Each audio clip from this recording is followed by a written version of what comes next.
3 steps kung paano makaipon ng 1 million to 10 million. Una is, alamin kung magkano ang dapat ipunin. Halimbawa, dito sa sample natin, kung target mo makaipon ng 1 million after 10 years, kailangan mag-ipon ka ng 6,000 per month. Kaya magandang alamin kung magkano ba dapat nating ipunin kasi para alam natin kung kaya bang ma-hit yung goal natin. Kaya kung 6,000 per month ang dapat mong ipunin pero 5,000 per month lang ang naiipon mo, gagawa natin ng paraan yung kulang. And then, pangalawa is magnegosyo.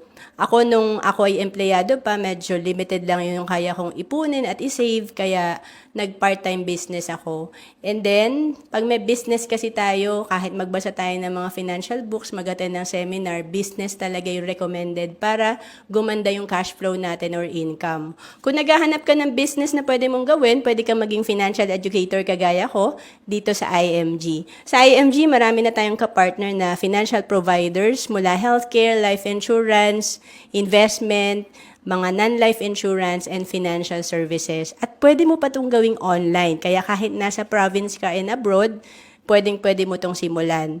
And of course, pangatlo, mag-invest. Kasi malaki yung difference na pag tayo ay nag-i-invest. Halimbawa, dito, kapag ikaw ay nag-save lang sa bank or unan, 1 million lang yung projected fund mo sa sample natin dito. Pero kapag ikaw ay nag-i-invest, 34 million yung projected fund mo. Ang laki ng difference.